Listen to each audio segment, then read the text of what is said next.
Hurricane Milton, 2024.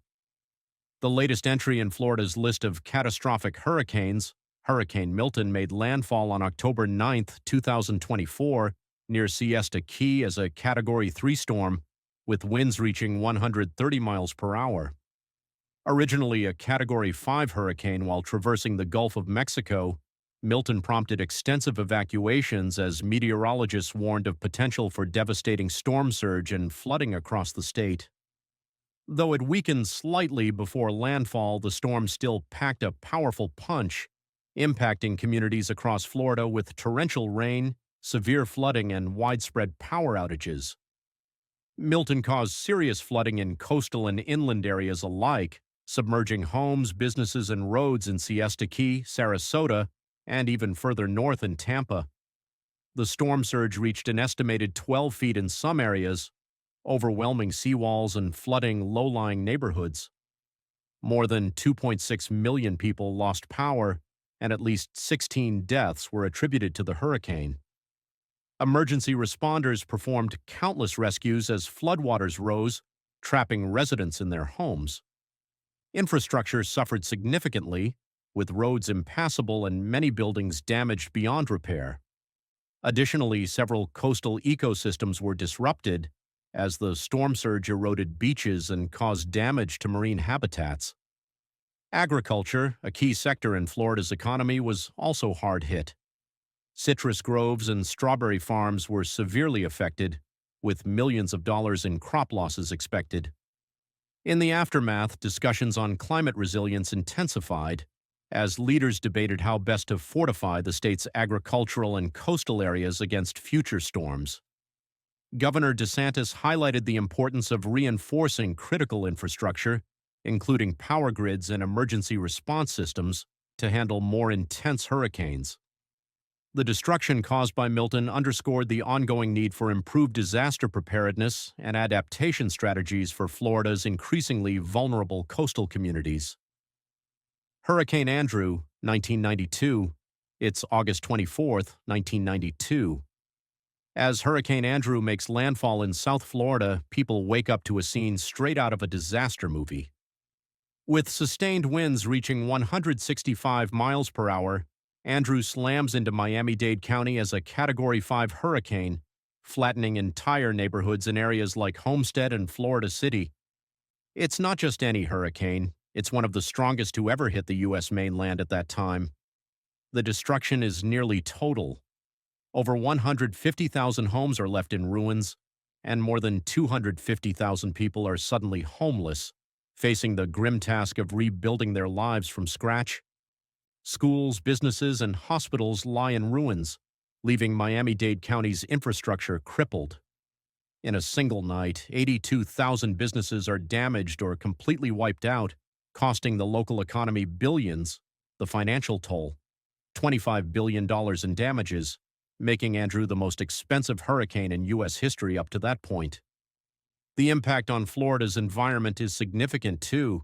Andrew's powerful winds uproot trees, destroy wildlife habitats, and cause irreversible damage to farmlands. In the Everglades, the storm surge sweeps across marshes and swamps, flooding ecosystems that will take years to recover. The coastal areas fare no better.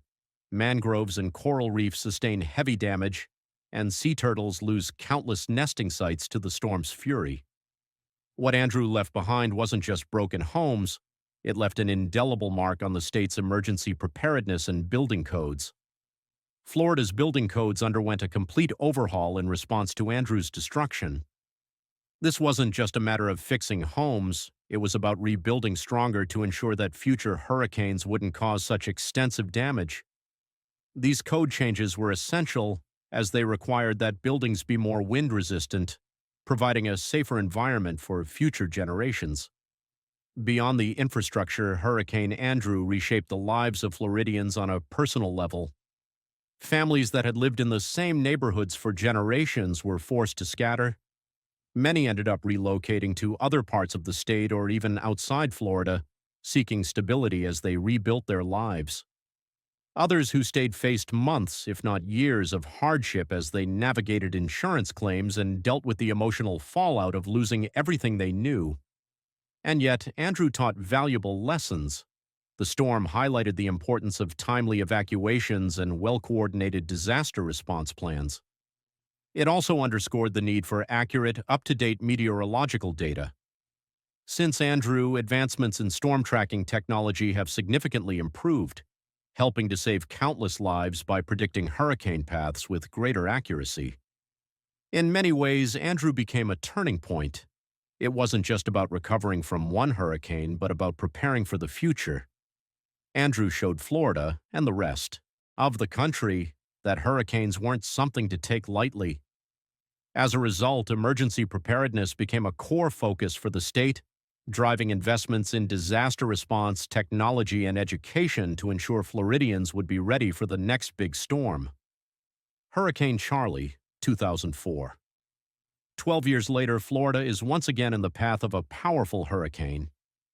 On August 13, 2004, Hurricane Charley tore through the Gulf Coast, making landfall near Punta Gorda.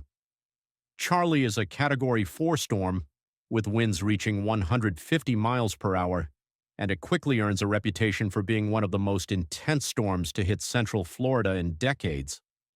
Despite its relatively small size, Charley causes around $16 billion in damages, making it one of the costliest storms in the state's history. Charley moves fast, barreling through Punta Gorda and Fort Myers before shifting direction and hitting central Florida.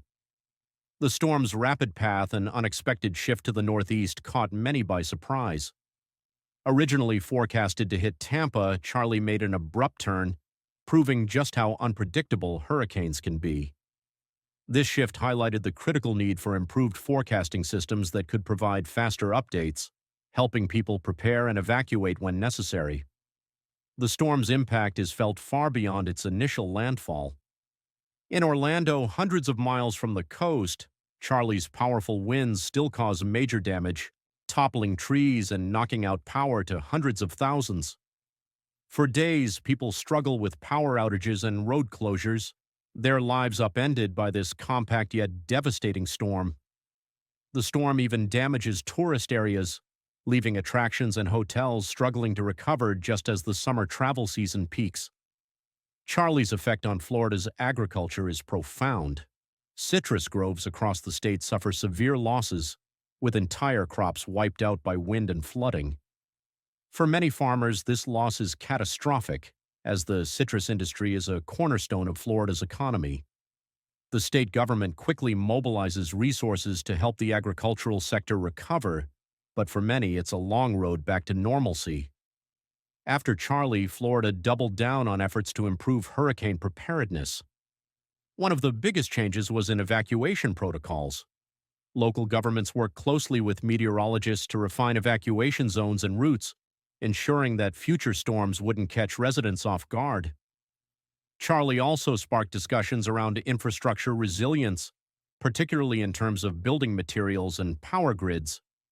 For the people who lived through Charley, the storm was a reminder that even a smaller, faster-moving hurricane could bring incredible devastation. Many Floridians became more vigilant, investing in hurricane shutters, generators, and other storm-proofing measures for their homes. Community organizations ramped up hurricane preparedness campaigns, encouraging residents to stock up on supplies and create emergency plans long before hurricane season arrived. Looking back, Charley was another turning point in Florida's history with hurricanes.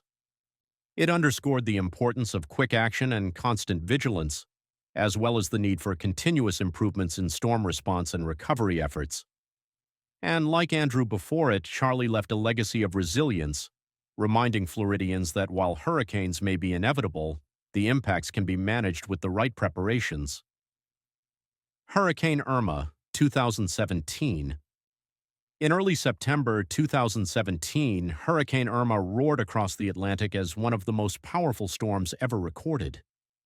Starting as a tropical wave off the coast of Africa, Irma strengthened at an astonishing rate, reaching Category 5 status with sustained winds of 185 miles per hour by the time it made landfall in the Caribbean. After tearing through several islands, Irma set its sights on Florida, where it would make landfall on September 10th, bringing destruction to nearly the entire state. Irma's journey across Florida began in the Florida Keys, where it struck as a Category 4 hurricane with winds of around 130 miles per hour. It then moved northward, making another landfall on Marco Island before cutting a swath of destruction through central and northern Florida. As it moved inland, Irma weakened, but the storm's massive size meant that nearly every Floridian felt its impacts. From Miami to Jacksonville, the hurricane brought strong winds, intense rain, and significant storm surges that flooded communities and left neighborhoods underwater. The storm triggered one of the largest evacuations in U.S. history, with 6.8 million people leaving their homes across the state. Highways became jammed as people scrambled to escape the storm's path, causing shortages of gas and supplies. Even with this massive evacuation effort, 123 lives were lost in Florida alone due to the storm and its aftereffects, with many more affected by secondary issues like power outages and contaminated water supplies. One of the most pressing issues after Irma was the widespread loss of power. Nearly 6.5 million homes and businesses were left without electricity, and some residents faced weeks of blackouts as utility crews worked tirelessly to restore the grid. Cell phone service was disrupted as backup batteries for cell towers drained, leaving many residents cut off from essential communications. For those dependent on medical equipment, the extended outages posed life-threatening risks, underscoring the fragility of Florida's infrastructure in the face of such storms. Irma's economic toll was staggering, with estimated damages in Florida alone reaching $50 billion. The storm battered the state's citrus industry, already struggling from other environmental challenges, wiping out crops and causing millions in agricultural losses. Tourism, another cornerstone of Florida's economy, suffered as well, with countless hotels, beaches, and attractions closed for repairs. The long-term impact of Irma prompted state officials to push for upgrades to Florida's power grid, including burying power lines and reinforcing utility infrastructure to prevent similar outages in future hurricanes. Hurricane Irma also emphasized the importance of preparation, not just in terms of evacuation, but also in reinforcing homes, stocking emergency supplies, and having reliable sources of information. For many Floridians, the storm served as a sobering reminder of the power of nature, and it brought about changes in building codes, emergency response strategies, and community planning to better withstand future storms. Despite the damage, the recovery effort in the aftermath of Irma was a testament to the resilience of Florida's communities and the dedication of emergency responders across the state. Hurricane Michael, 2018. Barely a year after Irma's destruction, Florida was once again in the crosshairs of another devastating hurricane. Hurricane Michael formed in the Gulf of Mexico in early October 2018, and in just a few days, it intensified into a Category 5 hurricane with peak winds of 160 miles per hour. On October 10th, Michael made landfall near Mexico Beach, flattening buildings and leveling entire blocks in the Florida Panhandle. The storm's rapid intensification left residents with little time to prepare, forcing last-minute evacuations and emergency measures as it barreled toward the coast.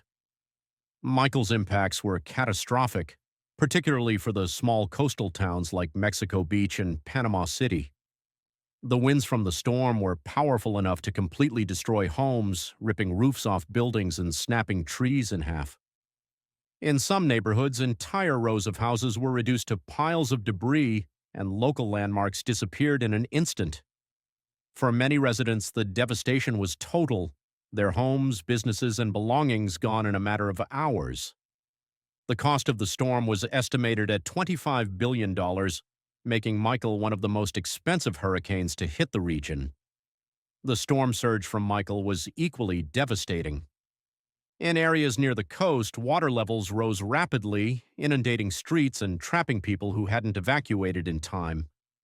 Inland flooding created further chaos as rivers overflowed, leaving roads impassable and isolating entire communities. Some residents had to rely on emergency crews using boats to reach them, as normal routes became rivers of debris-laden water. Power and water outages stretched for days, compounding the misery for those who stayed behind. Agriculture in the Panhandle suffered immensely, with crops wiped out and fields left barren. For many farmers, the losses were overwhelming as Hurricane Michael hit just before harvest time. This meant not only immediate financial loss, but also long-term economic challenges, as it would take years for many farms to recover fully. Additionally, the storm forced policymakers to reevaluate agricultural disaster preparedness, seeking ways to better support farmers facing increasingly severe weather events.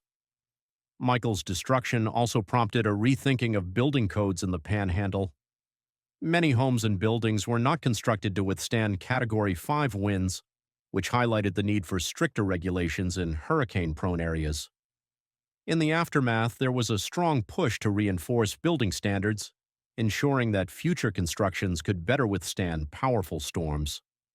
Discussions around climate change and the increasing intensity of hurricanes became more urgent, as Michael underscored the reality that such storms are likely to become more frequent and intense over time. While recovery efforts were swift, the emotional toll on the affected communities was profound. For many, Michael was not just a storm, but a life-changing event.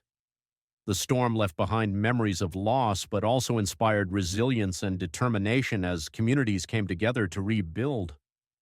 Michael served as a sobering reminder of Florida's vulnerability to natural disasters and the need for continuous improvements in preparedness, resilience, and adaptation. Hurricane Ian, 2022. 2 years before Milton, Hurricane Ian made a similarly destructive mark on Florida. On September 28, 2022, Ian made landfall near Cayo Costa as a high-end Category 4 hurricane with winds of 150 miles per hour. Ian's path through southwestern Florida brought massive storm surges, with water levels reaching up to 12 to 18 feet in some areas. The storm devastated places like Fort Myers and Sanibel Island, where record-breaking surges flooded entire neighborhoods, leaving roads impassable and homes underwater. Communities in central and northern Florida were hit hard as well, with flash flooding caused by heavy rainfall that continued as Ian traveled across the state before moving out to the Atlantic. Ian left a staggering impact, over 100 fatalities in Florida and damages exceeding $113 billion, making it one of the most expensive hurricanes in the state's history. Power outages affected nearly 2 million Floridians, with many homes and businesses remaining in the dark for days. The agricultural sector faced extensive losses, particularly in areas like Arcadia and Wauchula, where flooding severely impacted livestock and crop production. The storm's effect on tourism was equally devastating, with damaged hotels and attractions facing lengthy closures just before the busy tourist season. In the wake of Ian, Floridians began reevaluating their preparedness for future storms. Many called for stronger building codes in coastal areas, improvements to emergency evacuation routes, and more investment in resilient infrastructure. As with Milton, Ian's aftermath reinforced the importance of adapting to the reality of increasingly severe hurricanes. The experiences from these recent storms continue to shape Florida's disaster response and recovery strategies, pushing both state and local governments to enhance protections and support systems for communities likely to face future storms. What are your thoughts on this? Let us know in the comments below. Don't forget to like and subscribe to the channel for the latest tech news. Thanks for sticking around, and I catch you in the next one.